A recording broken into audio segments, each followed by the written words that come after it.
Marcher avec Dieu, 12. Connaître, aimer et croire. Nous avons souvent tendance à penser que connaître est quelque chose d'intellectuel, déconnecté de toute émotion. Nous pensons que aimer est quelque chose de purement émotionnel, et que croire est au-delà des deux une sorte d'expérience transcendante.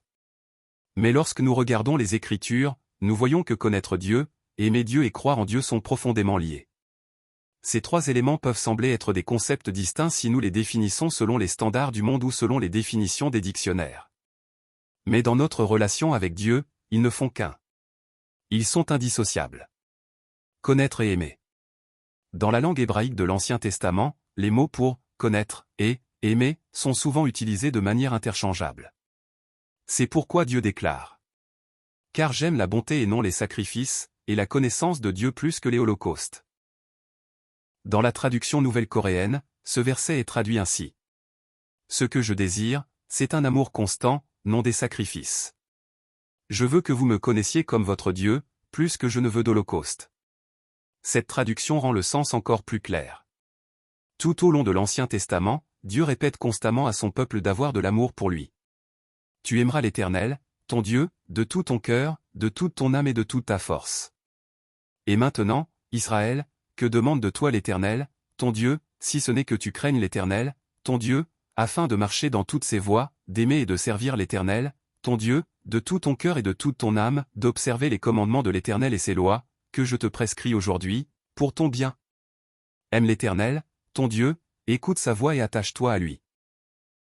Car c'est lui qui est ta vie et qui prolongera tes jours dans le pays que l'Éternel a juré de donner à tes pères, Abraham, Isaac et Jacob. Veillez donc attentivement sur vos âmes, afin d'aimer l'Éternel, votre Dieu. Aimez l'Éternel, vous tous et fidèles. L'Éternel garde les fidèles, mais il punit sévèrement les orgueilleux. J'aime ceux qui m'aiment, et ceux qui me cherchent avec empressement me trouvent. Jésus a également enseigné que le plus grand des commandements de toute la loi était d'aimer Dieu. Tu aimeras le Seigneur, ton Dieu, de tout ton cœur, de toute ton âme et de toute ta pensée. C'est le premier et le plus grand commandement. Ainsi, lorsque Dieu dit par la bouche du prophète Osée à une époque où le royaume du nord d'Israël était au bord de la destruction, « Je désire la connaissance de Dieu », il disait en réalité, « Aime-moi ». Nous devons nous souvenir de ceci. Nous ne pouvons aimer Dieu qu'à la mesure de la connaissance que nous avons de lui. Connaître et croire. L'apôtre Paul a dit ceci aux croyants de l'église d'Éphèse. Jusqu'à ce que nous soyons tous parvenus à l'unité de la foi et de la connaissance du Fils de Dieu, à l'état d'homme fait, à la mesure de la stature parfaite de Christ, afin que nous ne soyons plus des enfants, flottant et emportés à tout vent de doctrine, par la tromperie des hommes, par leur ruse dans les moyens de séduction. Paul ne sépare pas le fait de croire au Fils de Dieu du fait de le connaître. Connaître Jésus-Christ, c'est croire en lui. Nous ne pouvons croire que dans la mesure où nous connaissons. La foi n'est pas fondée sur des sentiments ou des émotions sans compréhension. Plus nous connaissons Dieu, plus nous comprenons ses œuvres. Plus nous saisissons la profondeur de son amour. Et plus nous sommes capables de l'aimer et de lui faire confiance. À mesure que nous connaissons Dieu à travers sa parole, nous sommes capables de lui faire davantage confiance. La foi ne repose pas sur des expériences mystérieuses ou mystiques, elle est fondée sur une connaissance juste de qui est Dieu. C'est pourquoi l'apôtre Pierre exhortait aussi les premiers chrétiens à rechercher une connaissance correcte de Dieu. Simon Pierre, serviteur et apôtre de Jésus-Christ, à ceux qui ont reçu en partage une foi aussi précieuse que la nôtre par la justice de notre Dieu et Sauveur Jésus-Christ. Que la grâce et la paix vous soient multipliées par la connaissance de Dieu et de Jésus notre Seigneur. Sa divine puissance nous a donné tout ce qui contribue à la vie et à la piété, au moyen de la connaissance de celui qui nous a appelés par sa propre gloire et par sa vertu. Celle-ci nous assure de la part de Dieu les plus grandes et les plus précieuses promesses, afin que par elles vous deveniez participants de la nature divine, en fuyant la corruption qui existe dans le monde par la convoitise. À cause de cela même, faites tous vos efforts pour joindre à votre foi la vertu, à la vertu la connaissance. À la connaissance la maîtrise de soi, à la maîtrise de soi la persévérance, à la persévérance la piété. À la piété l'amitié fraternelle, à l'amitié fraternelle l'amour. Car si ces qualités sont en vous, et y sont avec abondance, elles ne vous laisseront pas oisifs ni stériles pour la connaissance de notre Seigneur Jésus-Christ. Mais celui en qui elles ne sont point est aveugle, il ne voit pas de loin, et il a oublié la purification de ses anciens péchés. Et Pierre conclut par ces paroles. Mais croissez dans la grâce et dans la connaissance de notre Seigneur et Sauveur Jésus-Christ. À lui soit la gloire maintenant et pour l'éternité. Amen. Oui, connaître Dieu, connaître Jésus-Christ est absolument essentiel. Et plus nous le connaissons justement, plus nous sommes capables de grandir dans cette connaissance. Ainsi, en connaissant Dieu à travers sa parole, nous sommes capables de l'aimer davantage et de lui faire encore plus confiance. Connaissons le Seigneur et efforçons-nous de connaître le Seigneur. Lorsque le peuple de Dieu marchait vers la destruction, Dieu a répété à plusieurs reprises que c'était parce qu'il ne le connaissait pas. Ciel, écoute.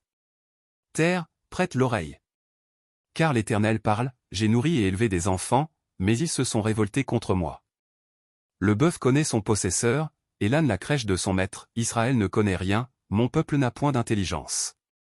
Mais que celui qui veut se glorifie d'avoir de l'intelligence et de me connaître, de savoir que je suis l'Éternel, qui exerce la bonté, le droit et la justice sur la terre.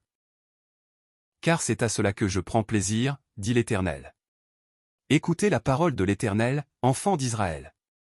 Car l'Éternel a un procès avec les habitants du pays, parce qu'il n'y a point de vérité, point de miséricorde, point de connaissance de Dieu dans le pays. Il n'y a que parjure et mensonge, meurtre, vol et adultère, on use de violence, on commet meurtre sur meurtre. Mon peuple est détruit parce qu'il lui manque la connaissance. Puisque tu as rejeté la connaissance, je te rejetterai, et tu seras dépouillé de mon sacerdoce, puisque tu as oublié la loi de ton Dieu, j'oublierai aussi tes enfants. Plus ils se sont multipliés, plus ils ont péché contre moi, j'ai changé leur gloire en ignominie. Et Dieu dit que son peuple doit le connaître. Il nous exhorte et il nous supplie de le connaître et de persévérer à le connaître. Venez, retournons à l'Éternel. Car il a déchiré, mais il nous guérira, il a frappé, mais il bandera nos plaies. Après 2 jours, il nous rendra la vie, le 3e jour, il nous relèvera, et nous vivrons devant sa face. Connaissons, cherchons à connaître l'Éternel, sa venue est aussi certaine que celle de l'aurore. Il viendra pour nous comme la pluie du printemps qui arrose la terre. Le peuple de Dieu, ceux qui sont devenus ses enfants par sa justice et par la grâce rédemptrice de Jésus-Christ doit aimer Dieu. Et nous, par la foi en Jésus-Christ, nous nous approcherons du royaume de Dieu en lui. Mais pour que cela soit possible, nous devons connaître Dieu à travers la parole de vie. Nous devons connaître l'amour de Dieu. Nous devons connaître ce que Dieu a fait. Nous devons connaître ce que signifie le fait que Jésus-Christ, qui est Dieu, soit venu sur cette terre. Nous devons connaître l'amour et les œuvres qu'il nous a manifestées. Alors, nous pourrons aimer Dieu, faire confiance à Dieu, aimer Jésus-Christ et croire en lui. Nous aimons selon la mesure de ce que nous connaissons. Nous croyons selon la mesure de ce que nous connaissons. La foi ne vient pas d'expériences mystiques ni même d'une grande ferveur, elle commence par la connaissance de Dieu. Marcher avec Dieu, cela continue.